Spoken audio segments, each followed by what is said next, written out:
સારું કામ થાય ને એના શુભ ચિહ્ન પહેલી શરૂઆત થઈ જાય. હમણાં જ સભામાં બેઠા બેઠા સ્વામીને વાત કરી કે સ્વામી ઊંઘ બહુ આવે છે મને. એમ 3 વાગ્યાથી ઉઠ્યા છે, દરિયોમાં ચાલે સભા વહેલી પૂરી કરજો. તો સ્વામી કે બહુ સારો, સંતો બધા પ્રવચન પતી ગયા. એના પછી મને એક વાત યાદ આવી કે મહારાજ કચ્છમાં કાળા તળાવના ત્યાં એ વિસ્તારમાં સભા કરીને બેઠા હતા અને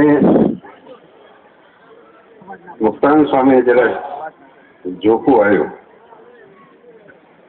કે મહારાજ કે ભલે અમારા ગુરુભાઈ રહ્યા, મોટા ગુરુભાઈ, પણ જ્યાં કોઈ સાચી વાત આવે તમે સહનમાં કે સ્વામીની કે સામે તમે ઉઠીને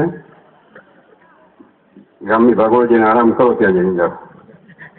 સ્વામી તરત ઉઠી ગયા. પછી માધવાનંદ સ્વામી હતા, એમને પણ જરાક ઊંઘ આવતી. તેમને કહ્યું તમે સ્વામી તમે પણ જાઓ. પછી ભયાત્માનંદ સ્વામી હતા, એમની વાતોમાં મેં વાત વાંચેલી.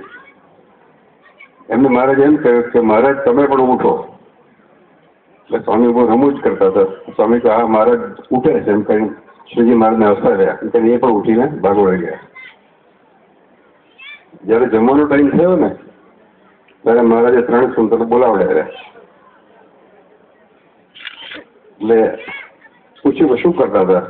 બંને સંતો કહે અમે તો ઊંઘી ગયા હતા, ત્યાં ઊંઘ આવતી. ભારતની સ્વામી તો મહારાજ ઊંઘ નથી આવતી. અમે કહ્યું કે હું ગયો અને હવે આવી પાછો.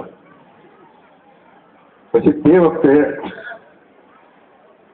મહારાજે સંતોને એમ કહ્યું કે જો તમે ઊંઘશો તો નહીં ચાલે, તમારે બધાને જગાડવાના છે.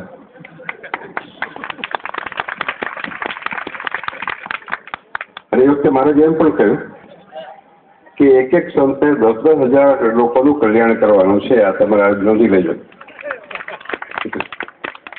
પુષ્પાન સ્વામી એમ બોલ્યા કે મહારાજ ત્યાં સુધી દેહ રહે તો ના રહે તો શું કરવું? એટલે મહારાજ કે ફરીથી આવજો.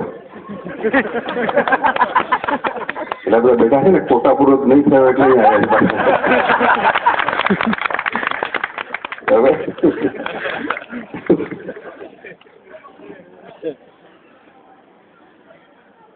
ખૂબ સક્રિય છે આપણા સંતો અમદાવાદના અને હરિભક્તો. આપણે અમદાવાદ નનાનદેવી ગાદી જે સુખ છે ને, બધા સંતો નનાનદેવી ગાદી સાથે જોડાયેલા છે.